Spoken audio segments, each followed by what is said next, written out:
میرے لورز بھی ہیں، میرے ہیٹرز بھی ہیں. یہ عزت اللہ کی طرف سے ہے. کسی کی ذلت ہے تو وہ اللہ کی طرف سے ہے. ان کے لیے ضرورت ہے کہ نوک نوک کہ ہم نے جو کچھ بھگتنا تھا، جو کچھ بیڈ ٹائم جو بھی ہم نے دیکھنا تھا وہ دیکھ چکے ہیں. حسن ایوب خان کے تمام دیکھنے والوں کو السلام علیکم. ناظرین، آج ملٹیپل سٹوریز کے ساتھ آپ کی خدمت میں حاضر ہوں. پہلے تو میں ذکر کروں گا، جو پہلی سٹوری ہے وہ بیسیکلی پاکستان تحریک انصاف ہے، اور پاکستان تحریک انصاف میں جو کھل کر سامنے آنے والے آپسی اختلافات ہیں. اختلافات چاہے وہ چیئرمین پاکستان تحریک انصاف ہوں، انہوں نے اب تنقید شروع کر دی ہے سلمان اکرم راجہ صاحب کے اوپر، جو کہ سیکرٹری جنرل ہیں، جنہوں نے سوشل میڈیا کے اوپر اپنا استعفیٰ دینے کے حوالے سے اعلان کر دیا، لیکن استعفیٰ نہیں پہنچا جو بیرسٹر گوہر ہیں ان کے پاس.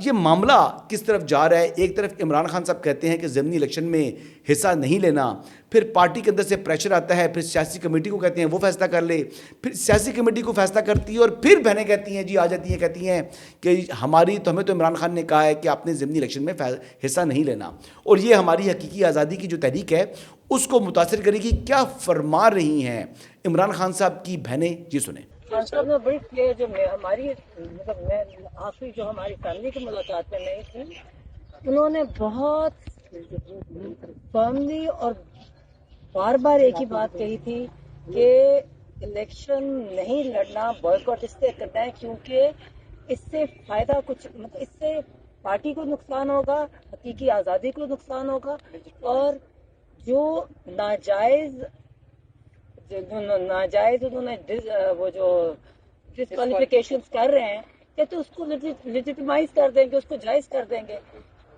کہتے اس الیکشن لڑنے میں کسی نے آ کے ان کو کہا یہی کہ الیکشن کوئی کہہ رہا ہے کر لیں، کہتے مجھے ایک فائدہ بتاؤ کہ اس سے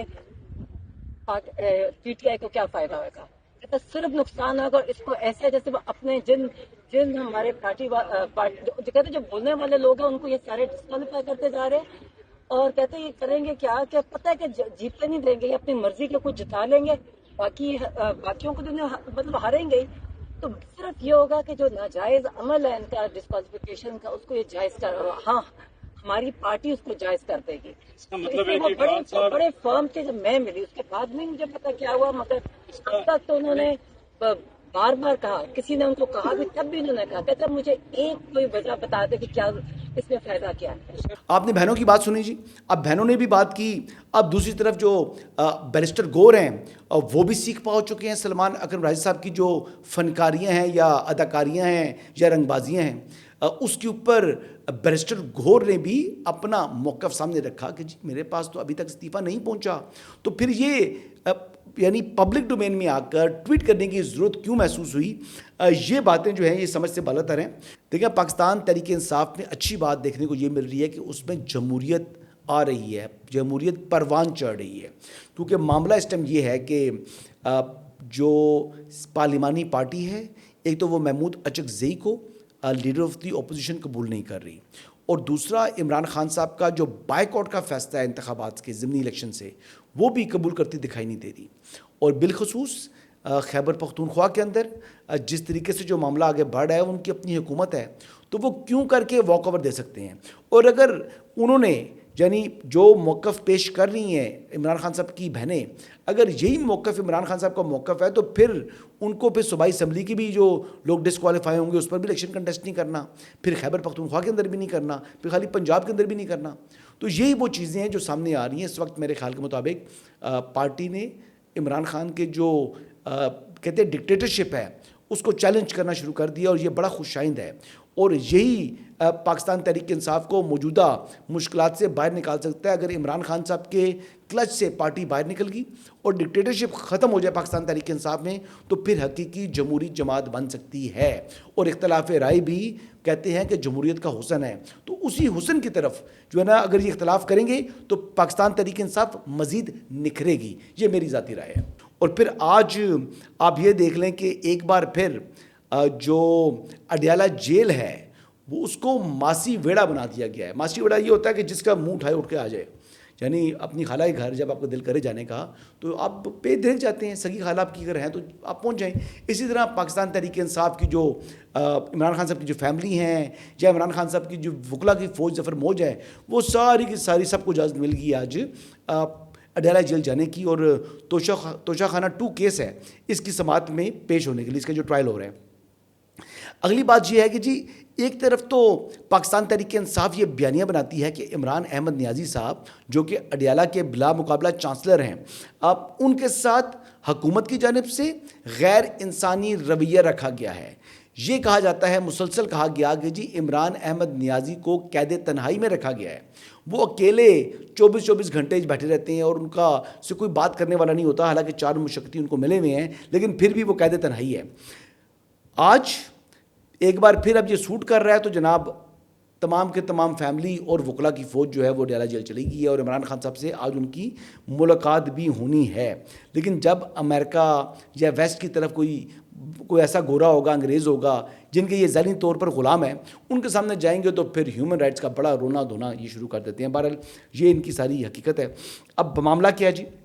معاملہ کیا ہے کہ سلمان اکرم راجہ صاحب کا استعفیٰ آیا, کیا وہ علیمہ خان صاحبہ کی وجہ سے آیا؟ مجھے تو اس پر شبہ ہے, کیونکہ علیمہ خان صاحبہ نے کیا بات کی سلمان اکرم راجہ کے استعفے کے حوالے سے, کیونکہ سلمان اکرم راجہ صاحب نے تو خود بات کرنے سے, اس پر کوئی موقف پیش کرنے سے یا رد عمل دینے سے جو ہے وہ گریز کیا ہے. تو سلمان اکرم راجہ کا گریز بھی دیکھیں اور علیمہ خان صاحبہ کا رد عمل دیکھیں. میں بڑی عزت, ہمارے لائر ہیں, ہماری فیملی کے ساتھ بڑا, سب کے ساتھ ان کا بڑا اچھا وہ فیملی کی طرح ہے, لیکن میرے خیال میں زیادہ ان کے اپنا ہوگا وہ جو ان کی پولیٹیکل کمیٹی کا, اور یہ میرے خیال میں ہو رہا ہے الیکشن جو نہیں ہے بائی الیکشن, اس کے اوپر زیادہ ایشو ہے, انہیں سے پوچھیں. اب یہ دیکھ لیں جی کہ علیمہ خان صاحبہ اور ان کی جو دوسری جو بہنیں ہیں انہوں نے تو اپنی بات کر لی کہ الیکشنز کے حوالے سے, لیکن جو شاہد خٹک ہیں جو کہ رکن قومی اسمبلی ہیں پاکستان تحریک انصاف کے, وہ کہتے ہیں کہ آج بھی وہ بات دہرا رہے ہیں کہ عمران خان صاحب کی جو بہنیں ہیں وہ غیر سیاسی ہیں. ایک تو پارٹی کے اوپر ہائی جیک بھی کر لیا, لیکن اس کے باوجود اپنی پارٹی کے ساتھ جو لوگ ملا لیے ہیں ان کو بھی یہ کہلواتی ہیں کہ یہ کہو کہ ہم غیر سیاسی ہیں. تو یہ شاہد خٹک بھی علیمہ خان صاحبہ کے سامنے یعنی سمجھ لیں کہ ان کی حیثیت ایک ملازم زیادہ نہیں ہے, تو وہ کس طریقے سے ان کا مقدمہ پیش کر رہے ہیں, کیونکہ شاید خٹک کی پولیٹیکل اسٹینڈنگ تو کوئی ہے نہیں, یہ تو اسٹوڈنٹ ڈیڈی سے اوپر آئے ہوئے ہیں, نہ کوئی برادری کا ووٹ ہے نہ کوئی ایسا ووٹ ہے, تو وہ سب کچھ جو ہے نا عمران صاحب کی جوتوں کے صدقے ان کو ملا ہوا ہے. تو اس حوالے سے یہ پھر اپنی وفاداری جو عمران خان صاحب کی بہنیں ہیں جو پارٹی کو ہائی جیک کر چکی ہیں ان سے متعلق کس طرح اس کا اظہار کرتے ہیں, یہ ان کا ساؤنڈ بائٹ سنیں. بہنیں غیر سیاسی ہیں, ان کا ہماری پارٹی کے ساتھ, پارٹی معاملات کے ساتھ کوئی لینا دینا نہیں. اگر وہ ہمیں پاکستانی قوم کو عمران خان صاحب کا بیان اور ان کا جو پیغام ہے وہ اپنی ہماری پارٹی کو اور پاکستانی قوم کو دیتی ہے, تو اتنا تو ان کا رول ہے. تو اگر ہم سے یہ رول برداشت نہیں ہوتا اور ہم جا کے بغیر تصدیق کے الیگیشن شروع کر دیں اور عمران خان صاحب کی فیملی کے خلاف بولنا شروع کر دیں, تو یہ پاکستانی قوم کو ان ایکسیپٹیبل ہے, کیونکہ پورا خاندان اس وقت جو ہے وہ قربانیاں دے رہا ہے جو ان کے حصے کی بنتی نہیں تھی. اچھا جی, اگلی خبر کی طرف بڑھتے ہیں جی, اور اگلی خبر تھوڑی سی ذرا انٹرسٹنگ ہے. دیکھیں جی, وہ ایک کہتے ہیں کہ انسان کئی دفعہ کوئی ایسے الفاظ منہ سے ادا کرتا ہے کہ پھر انسان کو خود ہی اپنے الفاظ کی قید کے اندر پھنسنا پڑ جاتا ہے, یا اپنے ہی بولے ہوئے الفاظ انسان کے منہ کے سامنے آتے ہیں اور وہ یقینی طور پر انسان کو شرمندہ کرتے ہیں. ایسا ہی کچھ ہوا جو سابق وزیر ہیں, صوبائی وزیر شوکت یوسف زئی صاحب کے ساتھ. انہوں نے نواز شریف صاحب کی بیرون ملک علاج کے اوپر بہت اعتراض کیے, لیکن پھر خود ہی جو صوبائی حکومت کے خرچے پر انہوں نے اپنا علاج کروایا. وہ کیسے نواز شریف صاحب پر تنقید کرتے تھے, ذرا یہ دیکھیے. جو پریکٹیکلی کام ہو رہا ہے, جس پہ یہ دعویٰ کر رہے تھے کہ وہاں صحت کے بہت بڑا کام ہوا ہے صحت کے, اور نواز شریف اپنے چیک اپ کے لیے لندن جا رہا ہے, یہ کوئی بات ہے؟ اگر اتنا ہی صحت کا کام ہوا ہے پنجاب میں تو نواز شریف کیوں جا رہا ہے لندن؟ یہ باقی لوگ انسان نہیں ہے پھر تو سب کا علاج یہاں ہونا چاہیے نا. تو دیکھیں, جب آپ کا اعتماد نہیں رہا اپنے انسٹیٹیوشن کے اوپر, تو آپ لوگوں کو درس نہ دیں. اور اب یہ دیکھیں کہ اس کے بعد صوبائی حکومت کے خرچے پر خود علاج کرانے باہر چلے گئی ہیں, تو یہ کول و فیل میں تضاد ہے. اور اسی طریقے سے ایک اور بات بھی میں کروں گا آگے.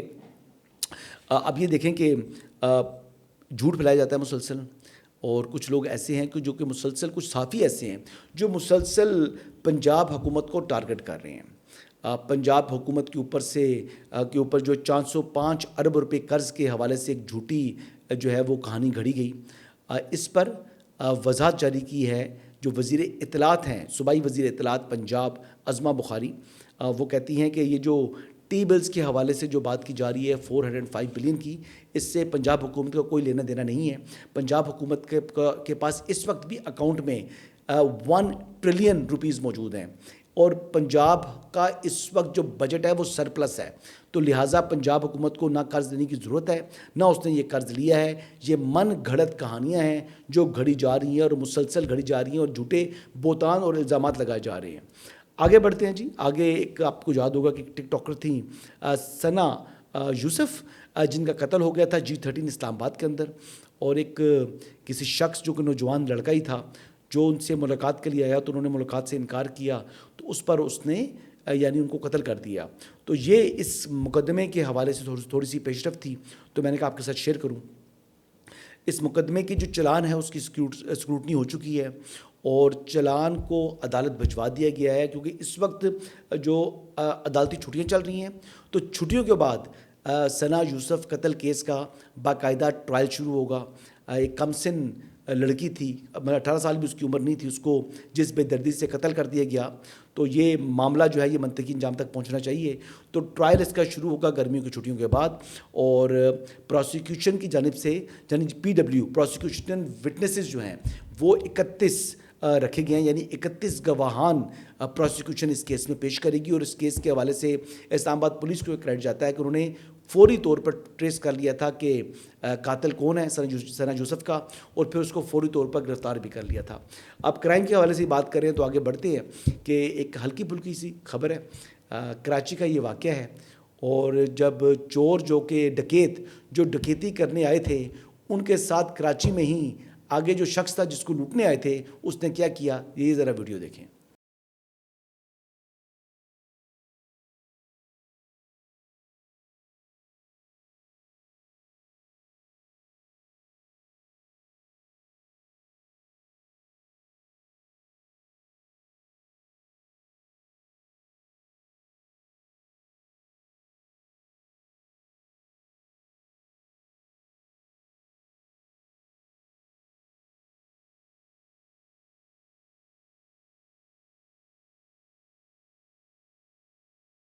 اب یہ ہوتا ہے جی کہ انسان کہتے ہیں قسمت ہاری بھی ہو تو ابھینندن جیسی بھی قسمت ہو سکتی ہے کہ فائٹر جیٹ پر آئے اور لوکل سے چپیڑیں کھا کر تو پھر ملک سے جائے.